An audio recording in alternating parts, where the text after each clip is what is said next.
No one knows the secret.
No one knows the secret.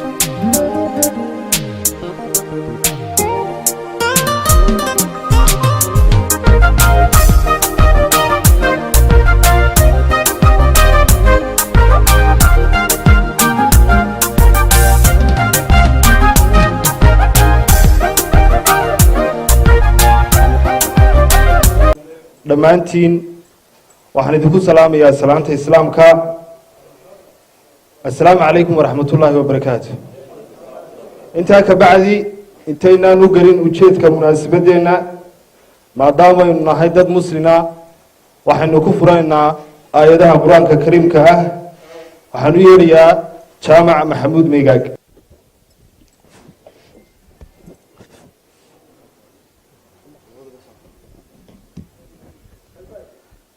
أعوذ بالله من الشيطان الرجيم أفحسبتم أنما خلقناكم عبثا وأنكم إلينا لا ترجعون فتعالى الله الملك الحق لا إله إلا هو رب العرش الكريم ومن يدع مع الله إلها آخر لا برهان له به فإنما حسابه عند ربه إنه لا يفلح الكافرون وقل رب اغفر وارحم وأنت خير الراحمين. صدق الله العظيم وصدق الرسول الكريم. إلهي نوقف في آيات القرآن الكريم كه إن شاء الله وحن رجينا يا هوشة يرون منين نقول دماته سقر فرن وقولوا كجرته أدي أدنى ما سنتين دمانتين والسلام عليكم ورحمة الله وبركاته. intaa ka bacdi walaalayaal maanta halka waxaynu u joognaa madal ka mida madalihii dhaqanka ee inoo caadada ahayd oo aynu maanta dunta isugu xidhayno isla markaana isugu mahelinayno haddii alla yidhaahdo maxamed axmed xaaji faarax iyo seynab jaamac saalim. intaa ka bacdi waxaan ku soo dhaweynayaa oon hadalka ugu horreysiinayaa caaqil baashe oo ah caaqilka inanka isla markaana inanka inanta u dooni doona. kusoo dhow caaqil.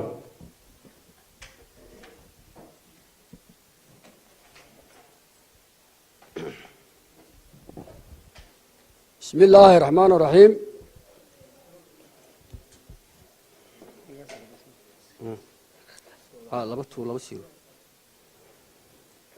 بسم الله الرحمن الرحيم. الحمد لله رب العالمين.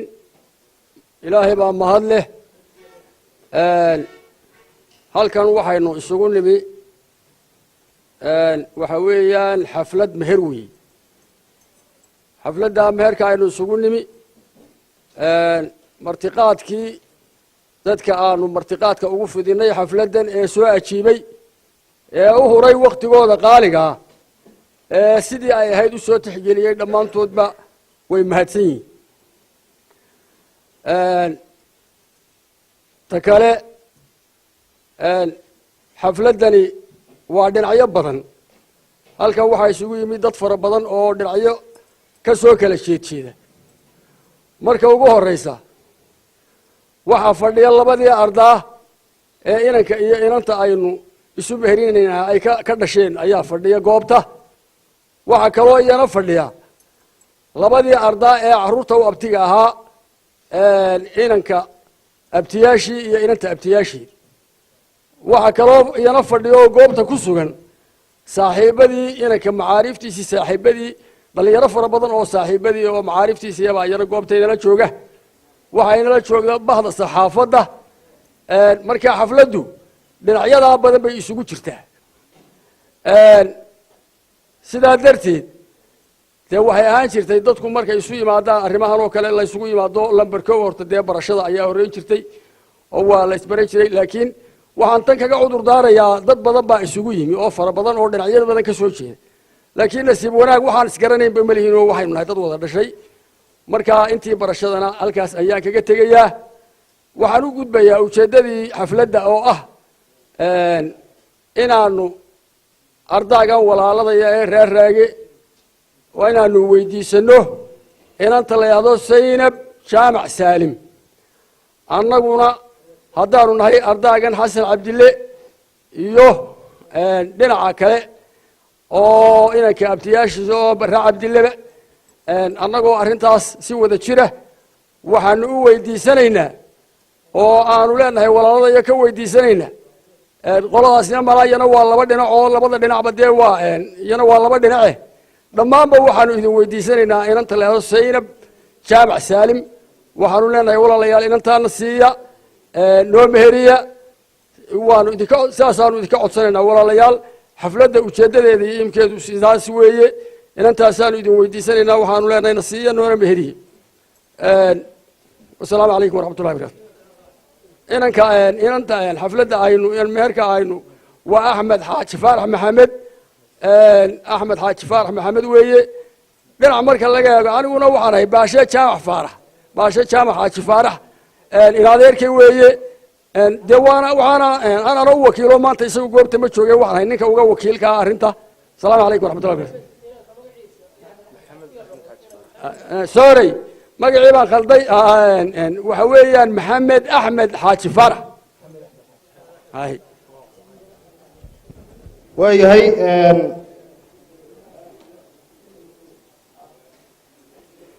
aada buu mahadsan yahay caaqilku waxaan ku soo dhoweynayaa oo aan mar labaad hadalka siinayaa weli waxaan ku guda jiraa dhinacii inanka waxaan siinayaa sheikh cali dhimbiil oo inanka abtigiya kusoo dhowo sheikh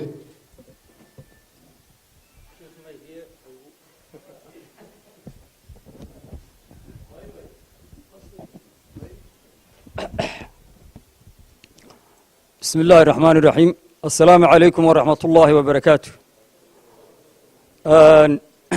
ugu horeyn الحمد لله رب العالمين إلهي baa mahad leh mahadalle kadib waxaan aad iyo aad ugu mahadnaqayaa shirkan sharafta badan iyo haybadda badani ka muuqato gole la isugu yimaado golaha ugu qiimaha badana ama ugu sharafta badana waayo gole lagu dhisayo qoys islaama golayaasha la isugu yimaado waa golayaasha ugu muhiimsan ee ugu qiimaha badan marka intaa ka soo qayb gashay ee dhinacyada badana aad iyo aad baan u salaamayaa haddaan salaantaa ka gudbo alaykum assalam waraxmatullah haddaan salaantaa ka gudbo dee sidii uu caaqilkii hore sheegay halkan laba dhinacuunbaa marka la soo ururiyo isugu yimi dhinac ardaadhiga iyo dhinac oo inanka gelbinaya iyo dhinac loo soo ardaadhi galadoo dhinaca inanta bixinaya anigu waxaan ku jiraa qolada ardaadhiggaa baan ku jiraa oo inanka abtigii baan ahay markaa ardaadhigga dee inanta u doonaya baan ka mid ahay dhinac kale marka la yidhaaho haddaan yar kaftamo laba dhinacoo xigaalkii baan noqonayaa oo solomadow cabdille iyo faarax cabdillaynu golaha ku fadhinaadoo laba reeroo nuuxa weeyaanu dee anigu dhinacaana inanka waxaan ahay xigaalkiioo ardaadhigga u abaan ahay oo labadaa raas dhinacaasna dee waa labadaa raasee isu ardaadhigga ah taasina waa taa waxaan sidii uu caaqilkii horeba sheegay aanu leenahay dhinacaa xigaalkayo ee inantu ka dhalatay ee xagga aabbiyo xagga ooyaba la sheegay inay golaha fadhiyaan inantu dee inan raaga maxameda inay tahay warkeeda waan maqlay laakiin xaggii abtiga la iima xusin laakiin kolley dee waa uun hadalkii hore isna reer xigaala unbuu baashaa iiga horreeyado waa uun xigaalka markaa waxaanu dhinacaa inanta ay ka dhalatay dee weydiisanaynaa inantaa saynab jaamac saalim qudh iyo qabiileba waanu ku weydiisanaynaa inay inantaa dee inankaa maxamed axmed xaaji faarax ee aan abtigana u ahay xigaalkana aanu nahay ardaadhigga aanu ahay inay dee na siiyaan noo meheriyaan nagu wareejiyaanoo wax alla wixii ku xidhan arrintaa dee fududeeyaan intaasaan kaga baxayaa wasalaamu calaykum waraxmat ullahi wabarakaatu aada iyo aad buu mahadsan yahay cali dhimbiil waxaan halkan uga mahad celinaynaa xildhibaan mubaarak bidhi oo iminka xafladda soo galay oo ka tirsan golaha deegaanka degmada burco oo ah xildhibaan firfircoon oo la wada garanayo waayahay waxaan ku soo dhaweynayaa waan iminka u gudagelayaa dhinacii inantuu ka soo jeeday waxaan ku soo dhaweynayaa caaqil salebaan geeldabar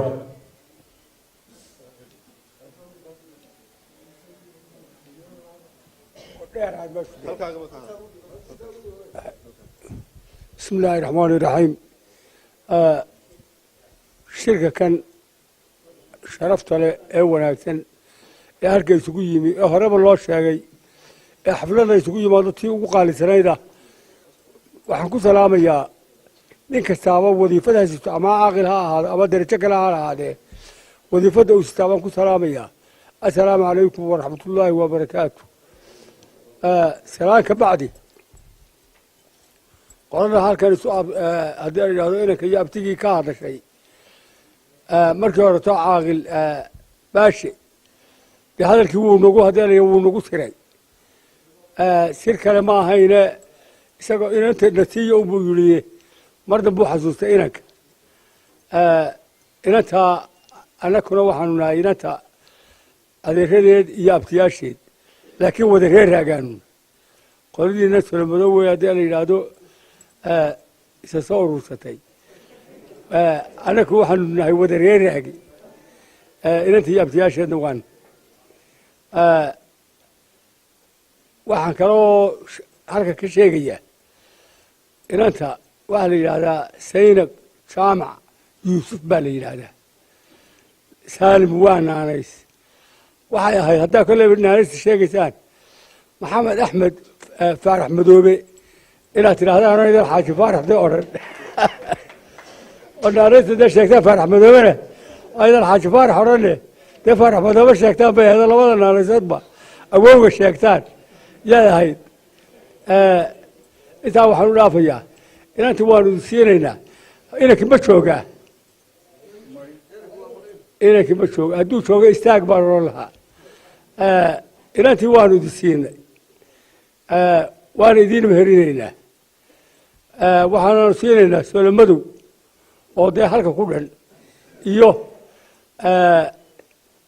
inankaa maxamed axmed faarax madoobe gaar baan u siinay waana idinku ducaynaynaa waan idin meherinaynaa iminka baryahan dambe idinka de waxaan hawl ba idinku lahayn baanu hablaha ku xidhaynay waxaan hawl ba idinku lahayn yaanu hablaha ku xidhaynay waa geeluna de kadinkiisi baa joogtaano hawl ba idinkuma leh intaasaan kaga baxayaa assalaamu calaykum waraxmatullaahi wabarakaatu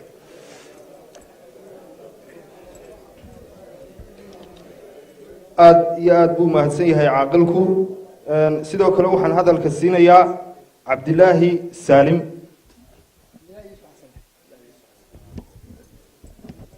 bismillah shirkan sharafta leh ee isugu yimid xafladan marka hore wuu salaaman yahay bismillahi raxmaani raxiim bismillahi raxmaani raxiim marka hore shirkan sharafta leh ee xafladan isugu yimid wuu salaaman yahay anigu waxaan ahay ardayga inanta bixinaya cabdilaahi yuusuf xasan siduu caaqilku sheegay saalim waa naanays waa yuusuf wey waxaan ahay cabdilaahi yuusuf xasan qalbanbergaan ku dar siduu caaqilkuu sheegay ee iga horreeyey hadal banidee meesha ma yaalno weligeed badela isweydiisan jiraynan oo caado inoo ahayd haddaynu nahay soomaalida marka sida caaqilkuu bixiyey inanta waanu bixinay inantii guriga qabiilaba waanu ku bixinay assalaamu calaykum waraxmatullahi wabarakaatu من يهده الله فهو المهتد ومن يضلل فلن تجد له وليا مرشدا وأشهد أن لا إله إلا الله وحده لا شريك له وأشهد أن محمدا عبده ورسوله يا أيها الذين آمنوا اتقوا الله حق تقاته ولا تموتن إلا وأنتم مسلمون يا أيها الناس اتقوا ربكم الذي خلقكم من نفس واحدة وخلق منها زوجها وبث منهما رجالا كثيرا ونساء واتقوا الله الذي تساءلون به والأرحام إن الله كان عليكم رقيبا يا أيها الذين آمنوا اتقوا الله وقولوا قولا سديدا يصلح لكم أعمالكم ويغفر لكم ذنوبكم ومن يطع الله ورسوله فقد فاز فوزا عظيما ولا ليال وحين إن شاء الله قد قلنا الحمد لله إلهي سبحانه وتعالى مهله وحين قد قلنا مهركي إن أنت إيه إنك ليس دونايو لبدا دليرada ليس دونايو ليس سيي إلهي سبحانه وتعالى وحان أرجينا إنه خير بركة وما ركتي لكل سيو وحان كلمة إن شاء الله دبان رجعنا دوني أن توسق ذا قله مهركا مهركين إنه قذا قله marka waxa weeye Zaynab Jaamac Yuusuf oo meherkeedu yahay 200 oo gram oo dahab ah oo 22 currency ah ayaan ku meherinayaa ma aqbashay inta Zaynab Jaamac Yuusuf oo meherkeedu yahay 200 oo dahab ah yahay 22 waan ayaan kuugu meherinayaa ma aqbashay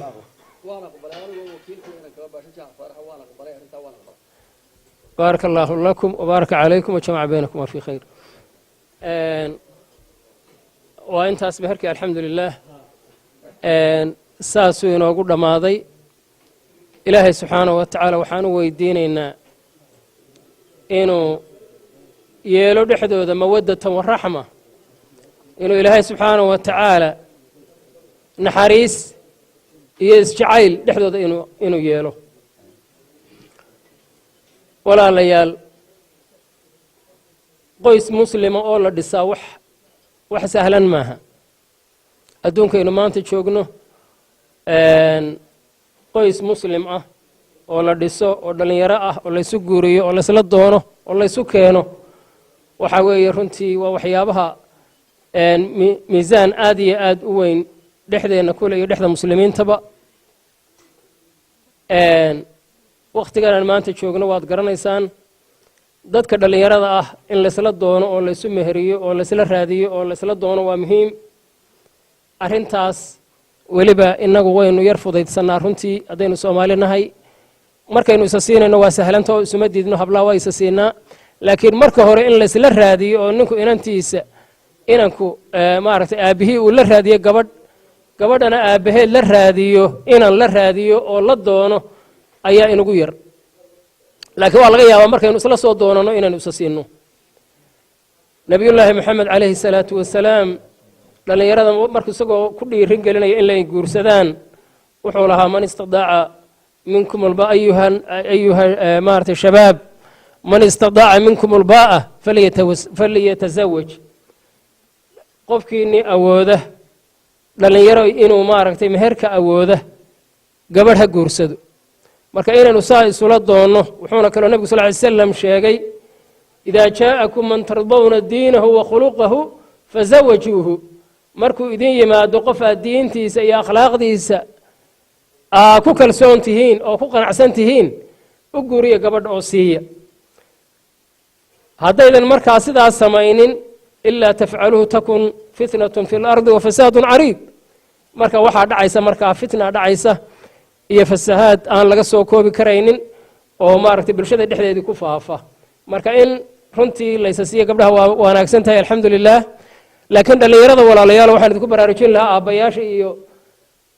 ama inama ha ahaadeen ama habla ha ahaadeen aabbayaashii haddaynu halkan ku joogno in la isla doono hablaha iyo inamada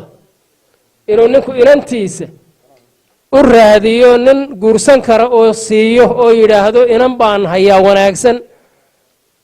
oo ku anfacaysa oo diin iyo akhlaaq leh ee aan ku siiyo oo aanu ka xishoonin arrintaa waxaynu u yar aragnaa arrin maaragtay warma inantaydaan maaragtay nin maaragtay la doonaya laakiin arrintaas waynu ka gaabinay runtii waa in lala doonaa inanta lala doonaa ragga dhallinyarada wanaagsan sida oo kale inankana waa inuu aabbihii u sahan tagaado guurka la yidhaahdaa aabba guurso oo guur aan kula doono oo gacanta la wadaado lala raadiya oo lala sahan tagaado saasoo kale marka waa inaynu dhiiri gelinaa cumuuman dhallinyarada inaynu isu guurino ilaahay subxaana wa tacala qoyskaa waxaan u weydiinaynaa inuu ubad saalixa ku irsaaqo inuu ilaahay subxaana wa tacaala dhexdooda uu maaragtay naxariis iyo isjacayl uu dhexdooda yeelo inuu ilaahay subxaana wa tacaala qoyskii jira ka yeelo inuu ilaahay subxaana wa tacaala qoys diinta islaamku maaragtay ku dhaqmo uu ka yeelo oo ku barbaara inuu ilaahay subxaana wa tacaala ka yeelo kuwo waalidkood anfaca oo maaragtay labada dhinacba kuwa maaragtay tolkii iyo ay ku farxaan iyo ehelkii maanta isa siiye golaha isugu yimi kuwa ay ku farxaan jiritaankooda inuu ilaahay subxaana wa tacaala ka yeelo wallahu subxaana wa tacaala yaquulu alxaq wa huwa yahdi sabiil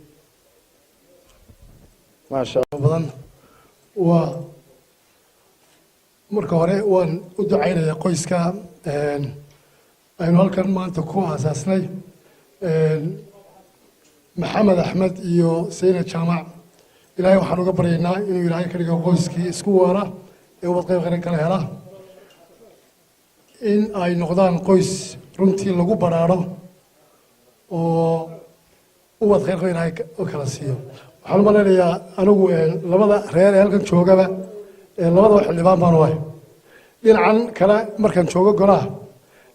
dee labadooda anaga xildhibaan u ahaa xagganna de waxay reer raago keliyaanu nahay halkaa reer raage igama muuqde waxa iga muuqda maxamed xod baan malanaya malaa inay marka labada reer boo laba reer runtii walaalaa isku qoysa isdhalay isku degaana waayo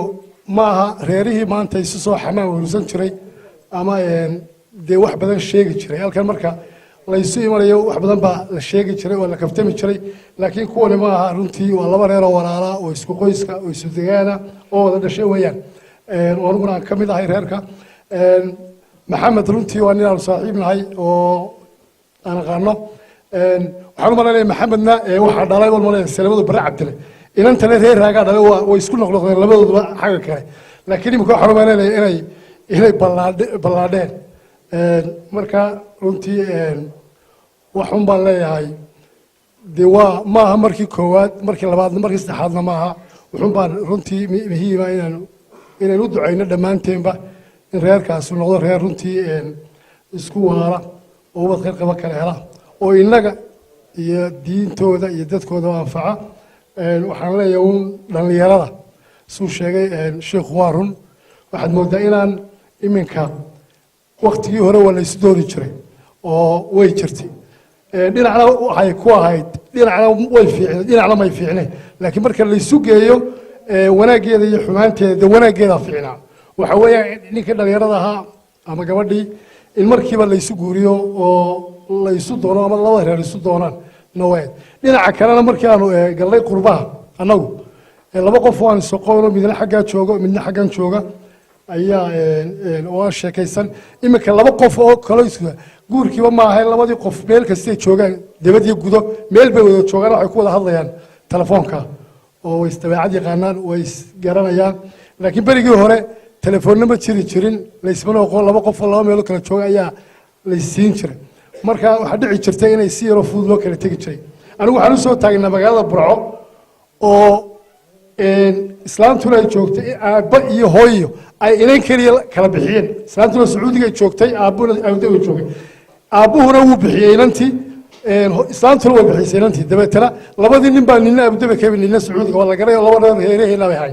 dabeetana markii la yimi baa kii abudabi ka yimi baa soo horreeyey halkaa iskuulkaa sheekh ibraahim dabadiisa ayuu arooskii markiiba kii kale dabeetana arooskii oo la diyaariyey dabeetana waxay noqotay in la isqabsado adigu islaantii baa xoog badatay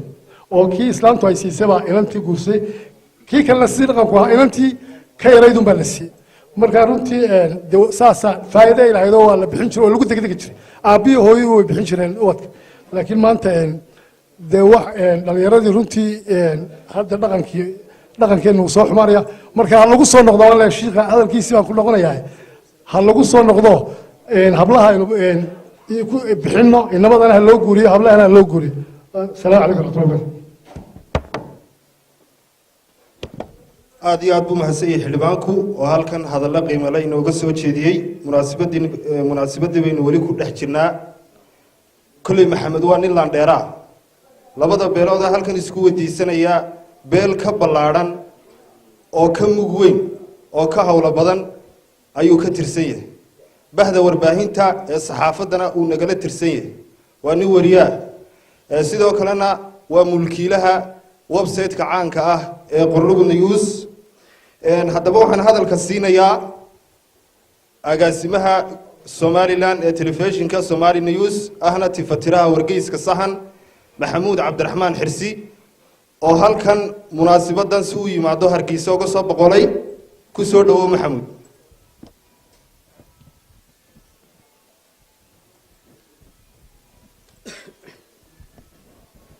بسم الله دمان مرت شرفتا لبدا أردا إسكو أردا دكتي والسلام يا مناسبة دن قروح بلان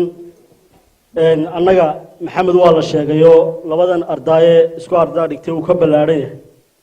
محمد والله نورياه وحكسو شيء ذا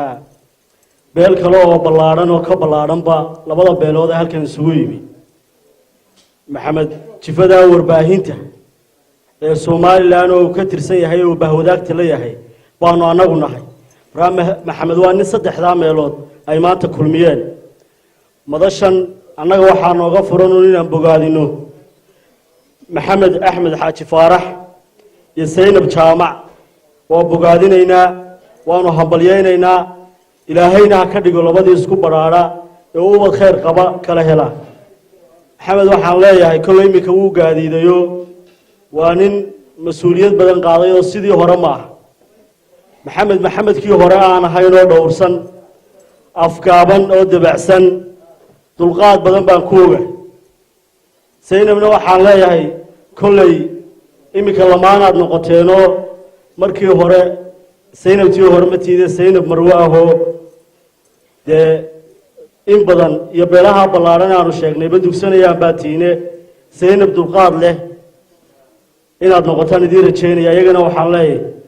laba isku baraaro oo wad khayr qaba kala hela Allah ka dhig wali waxaan ku guda jirnaa dhankii saxaafadda waxaan ku soo dhaweynayaa siciid salebaan nuur oo ah guddoomiyihii hore ururka saxaafadda ee togdheer media center ahna odaygeega saxaafadda ee gobolka togdheer siciid salebaan nuur kusoo dhow.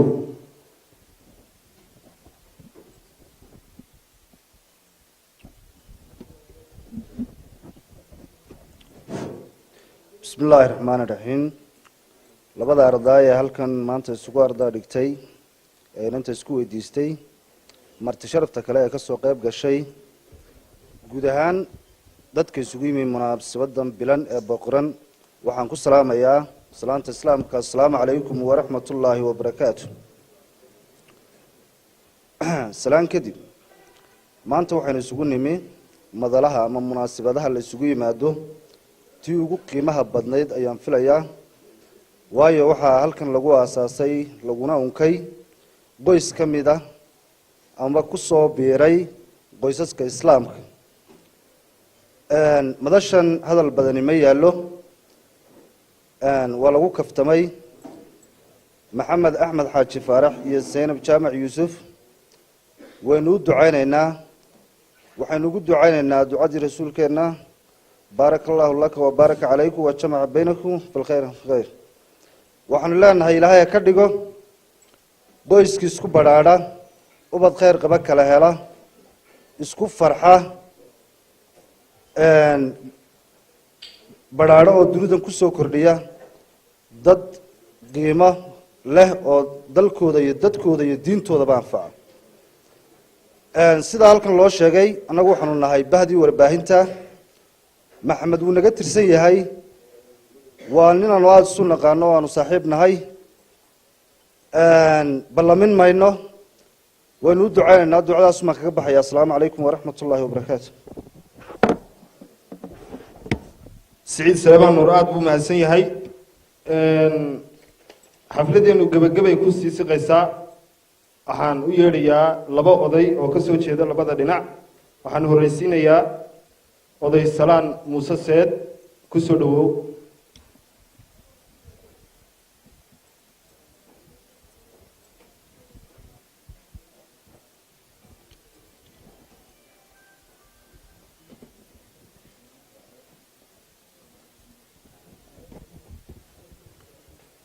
بسم الله الرحمن الرحيم بسم الله الرحمن الرحيم شركا يا مناسبة شرفت يا قايا عليه علمو يا دليرو يا مدح يا حلبانو شركا تادتك بدن سكوتيره مركا وروا سلام يا سلامت إسلام كان كو سلام يا السلام عليكم ورحمة الله وبركاته. سلامت هذا بدأ هل كان مكده هذا البدن كما هارين وينور دماتي حفلته وحارة ودعوه لبضع عرورة هل كان مهركوتو كدعين يسجدوا عينه لبضع بقى inanka iyo inanta labadaba waxaa laga yaabaa waalidkoodii inaan ahay ama siday tahayba waaynu ilaahay ka baryaynaa kuwii khayr leh ee aynu u ayno ee isu aaya ee ubad khayr leh in ilaahay kala siiyo inana kuwii aynu u ayno iyana isu aaya in ilaahay ka dhigaaba aynu ilaahay ka baryaynaa aamiin dheh waxaynu ilaahay ka baryaynaa kuwaynu u ayno inay noqdaan ilaahay waxaynu ka baryaynaa kuwa isu aaya inay noqdaan ilaahay waxaynu ka baryaynaa munaasabada wanaagsan ee aynu isugu nimi waa horaa loo sheegay wax kaliya oo islaam isugu yimaado tii ugu sarreysay ugu wanaagsanayd weeye inana waxaynu ilaahay ka baryaynaa dembigeenna in ilaahay ku dhaafa waynu u nimi nin waliba dantiisiibuu uga yimi waynu soo camiray wax wanaagsan baynu uga nimi intaa waxaan ku dhaafayaa duco waxaan u dhaafayaa hal inan oo halkeeri hadal yidhi saleebaan geel dabaro geelu waa nagu dhow yahay waana keeni karaa ma laga yaabaa adigu inaad qabsan kara weydo ama aad qaadan kara weydo halkaana intaasaan ku dhaafayaa si khayr laynu ilaahay ka baryaynaa wasalaamu calaykum waraxmat ullaahi wabarakaatu. mar labaad waxaan u mahad celinayaa ardayga aanu inanta weydiisanay ee sida sharafta leh noo siiyey inaan waxba nagu xidhin ayaan u mahad celinayaa iyo dhammaanba ka soo qaybgalayaasha. sidaas ayay xafladdu inoogu xidhan tahay. iminkana waxaan wareejin doonaa haddii alla ka dhigo suuryadii ragga iyo arrintii reerka.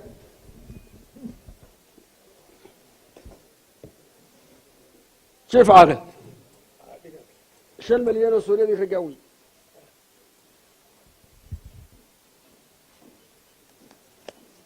taasina waa 2,000 oo reer ku leeyahay.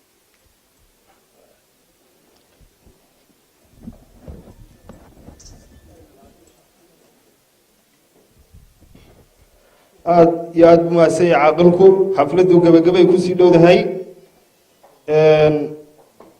waxaan kusoo dhaweynayaa maxamuud cabdilaahi xasan.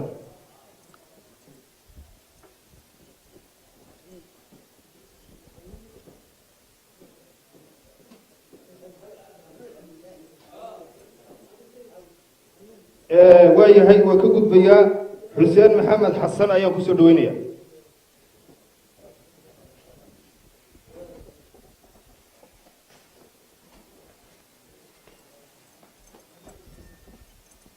السلام عليكم ورحمة الله وبركاته. شروينها دمانتي وسلام يا شركة رجي سواقة سمينة وحوي ويكون مهتسيهين مدوايقة كفتنا أنا وحنا أرضاقي إن أنت بحناي مارك إن دويتو إلا إنك هو ينور ما تي مهركي وينور ما ذا كفتن كيما دي سوق لي يماش إن دويتو هبلها وحوي مساجد ده اللي جو بحنايو أفرنين يشرني بيسوي مناي أرضاقن وحوي إلا سلمو ده وحوا كم مغنين وأنا لقو قاضي هالكا habarti ala galbeed dee waan arkaa waxa weeye imka ragga kalena in qaar waxa weeyeen reer bariga in bar ku jiraan baa suuragala dee waana lagu gaadayo markii wanagii dib u yaacnay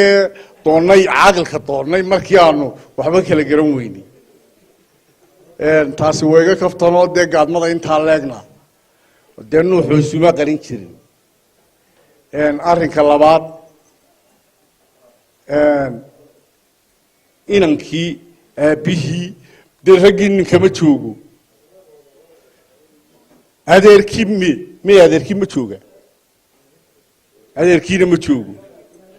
ha adeerkii yaa awowgii ha awowgii waa kii sheegay awowgii waxa weeye in geeli dhow yahay waxaan mar labaad iyo mar saddexaadba aan idinku hambalyeynayaa oo aanu ku ducaynaynaa inantaasaanu ku ducaynaynaa aanu bixinay hablaana dee waxa weeye waa la gaataa aan kaftanka sii kordhiye dee doctor baanu inaan idin maalnaan siinay dee doctor baanu idin siinay dee anagu ya idinku waxa weeye bal intay doonto ha idiin jirtay ama dumarnimo u qaabila ama haddii badmaayo aqoonta ay haysato u qaabilo annagu dee idinku soo wada wareejinay ya iminka inan la bixiyo maanu ka soo qaadnay taana dee waxa weeye waa ku xisaabtamaysaan iyana dhammaantiin waxa weeye waan idiin mahad celinayaa dhinaca iyagu aad buu idinku mahad celinayaa sida usoo agaasinteen haddii badmaayo faraha golaha la isugu yimaadaa habluhu kama soo hadhaankaa marka dambe waxay doonto ha noqoto xoolo wax ma taraan qaabka la isu qaabilo ayaa ka wanaagsan wax kasta ka wanaagsan waxaan idin leeyahay mar labaad iyo mar saddexaadba aad iyo aad baad mahadsan tihiin wasalaamu calaykum waraxmatullaahi wabarakaatu calaykum salaam waraxmatullaahi wabarakaatu qofkii ugu dambeeyey ee munaasabadeenna inoo soo xidhayey baan kusoo dhaweynayaa waa abwaan daa'uud xaaji baabuur oo halkan ka tarin doona gabay ugu talagalay madashan kusoo dhaawaan. السلام عليكم ورحمة الله وبركاته. waan salaamayaa ugu horreyn marti sharafta labada garab ee halkan isugu yimi ee isku ujeeddada u yimi ilaahayna wuu inagu guulaysiyey alxamdulilaahi rabbi alcaalamiin kolley xaalad ka wanaagsan oo la isugu iman lahaa ma jirta baan u malaynayaa hadalkana maxaa u hadhay unbaa la yidhaahdaa dee anigaa u hadhay ma ujeeddadiisu macno ma samaynaysee waxaan u malaynayaa laba kelmadoodoo horta aan ku horreeye maxamed axmed waxaan u malaynayaa ruux goobtan joogo iiga aqoon badani